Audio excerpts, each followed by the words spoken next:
Well, dads always tell you when you're young, go in the service, it'll make a man out of you. Well, the little known secret is it also gives you a chance to act like a 13-year-old more than once.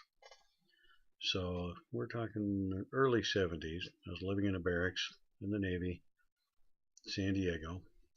And one day, one of my friends comes to me and says, "Hey, we got a great movie we want to go see. It's brand new, it's out, it's exciting, and if you'll drive us, we'll pay your way in." Well, I had a 55 Chevy Nerd wagon, and I thought, well, here's my chance to be a cool guy. So I said, sure, why not? Well, I took everybody to the movie, and we went in, and, comedy, Western. I didn't know something called The Exorcist. I'd never heard of it. Anyway, so we go in, and I spent an hour and a half having the jeebies scared out of me. I had no idea what it was, but that movie scared me.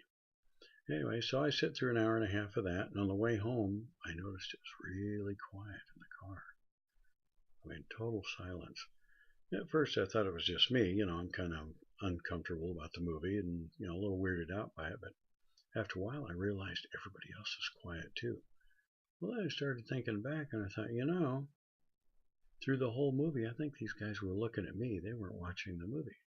And then on the way home, they were still watching. I thought that was a little weird, but I didn't quite catch on to it.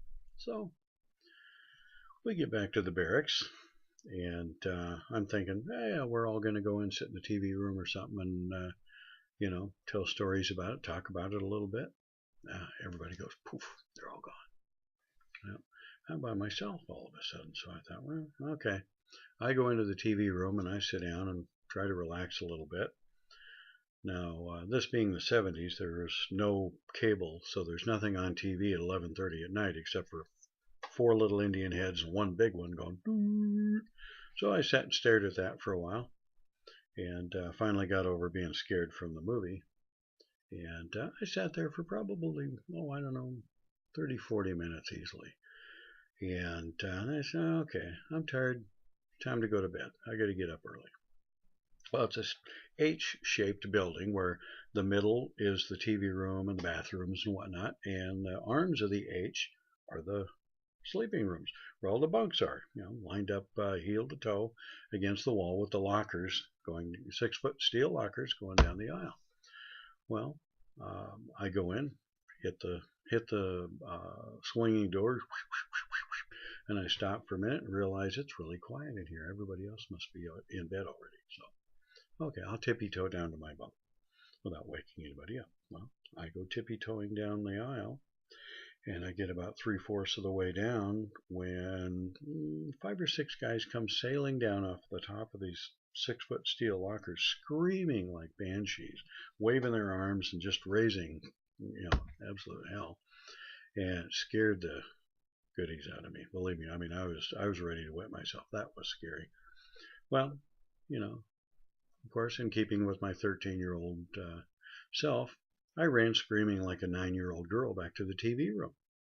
Well, I go back to the TV room and I sit down and I'm huffing and puffing and my heart's trying to pound its way out of my chest. I'm just totally freaked out by the movie, and then this on top of it just made it worse. Well, I thought about it for a few minutes. I thought, yeah, these cheese doodles got me this time, but they won't get me again. And I kind of caught on to the joke. Yeah, it's okay. So I sat there for a bit, watched the little Indian heads go, and after a while I calmed down, got my pulse under control, and thought, okay, they're not getting me this time. So I go to the swinging doors, I walk out, I stand there in the dark for a minute, and I let my eyes adjust to the dark. And I'm listening for, squeaking lockers, footsteps, giggling, anything that tells me they're up to it again. Well, once my eyes are used to the dark, I can see across the room fairly well. So, okay, they're not going to get me. I go out a couple steps, turn left, start slow stepping it down the aisle to where my bunk is. Well, I'm most of the way down on the right. Almost to the end of the building. So I've got to go past 30 or 40 of these lockers and bunks, and I'm looking left, looking right, looking left, looking right, looking low a little bit, looking high, making sure none of these cheese doodles are going to get me again. I'm not stupid. I know what they're going to do. Well, I get all the way down to my bunk without a peep, not a giggle, not a squeak, Nobody's pulling any stunts. Okay, well, they had their fun. I've had my fun. Now I'm going to bed. So I turn, go to my bunk. I'm on the bottom bunk. Well, I'm not stupid. I'll look at the top bunk first, make sure that guy's the right guy and that he's sleeping. No, he's sawing logs. He's the right guy. So take my shoes off, turn around, sit down on my bunk, take a deep breath. Okay, I'm good. I can go to sleep, get up in the morning, and everything will be good. So I lean back and I lay on the bed and I relax. And laying there thinking about this movie and thinking about my idiot friends and how I'm going to get even with them. I must have been laying there for at least 5 minutes, maybe more. It seemed like forever, just laying there, calming down, thinking about things. Out of the middle of nowhere, my bunk starts moving. Some knucklehead was under my bunk with his hands and his feet pushing up and down, making my bed jump up and down. That scared me as bad as the first thing. I jumped up. Remember the screaming 9-year-old girl? Well, that was me again. Beat feet down to the TV room. I sat there and watched Test Pattern for the rest of the night.